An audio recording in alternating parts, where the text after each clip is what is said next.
I'm not gonna bother watching the Starfield trailer. I don't care. I've seen enough. I've seen the pattern. I know how this goes every single time. Oh, is Starfield gonna be game of the year? Is this gonna be Bethesda's next Skyrim? Is this Fallout in space? Is this what No Man's Sky was going to be? Like, I called it from the trailer, right? Like when they first showed off the gameplay trailer, like I called this shit like immediately. It looked like garbage. It looked unoriginal. It didn't have anything going for it. And my opinion is unchanged. Of course, I'm not going to like watch the news footage because that's probably cherry picked. I've heard a lot of like things about it that are already like raising red flags, like the term procedurally generated. After No Man's Sky, that should be like a major red flag. Like, why isn't everything handcrafted? Why are we going to different planets and having them procedurally generated? Right? Where are the unique life forms? Where's the creativity? Where's the alien civilizations? Where's the plot? How is this going to work? Like it just feels as if nothing they do here is really going to like resonate with players at all. It's just going to be another No Man's Sky.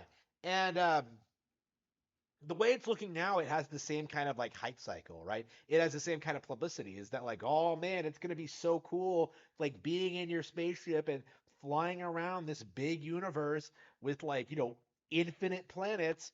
Like they didn't just make a game, they made an entire universe. Like Sean Murray, oh, I'm sorry, Todd Howard is God. God Howard, they're calling him now.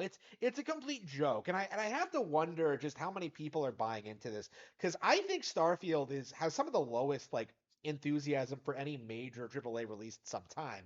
I think probably because of the Microsoft acquisition. If you're not aware, like the Sony controls the gaming media, not Xbox. So if you see like a game getting pushed, it's typically multiplat or a PlayStation exclusive, right? Like that's typically what happens. Xbox hasn't really had an exclusive win game of the year, I think, ever. I'll have to look. It's usually a multi-plat or usually a PlayStation exclusive or a Zelda game.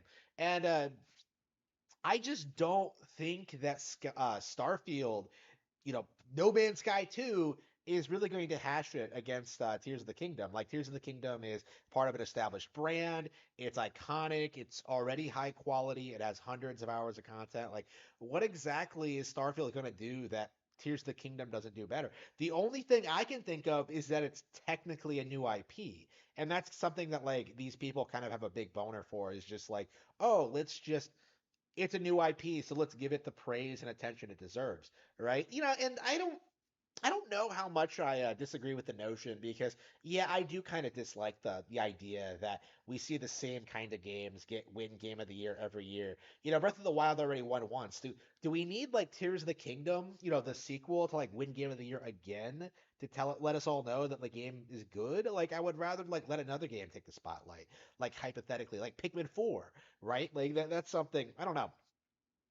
Like there are things to talk about when it comes to this situation, right? Like I don't think Starfield is it though. Like that's the thing is that like Starfield hasn't shown anything off that I would be excited by. I could buy it like pre-order it on my high-end gaming PC and like play it immediately. I'm not going to. Just like I didn't play Street Fighter 6, just like I didn't play like The Last of Us Part 1 or Hi-Fi Rush or Forspoken or anything else that's come out in the past couple of years. Like why exactly am I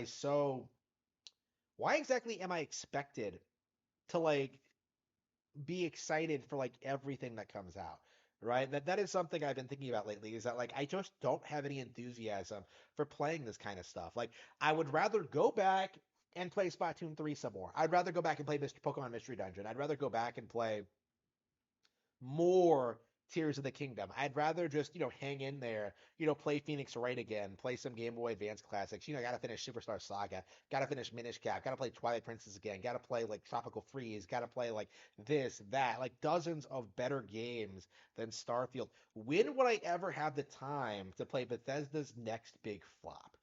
After Fallout 4, after 76, after like everything they've done, like why would anybody be excited for Todd's next big game?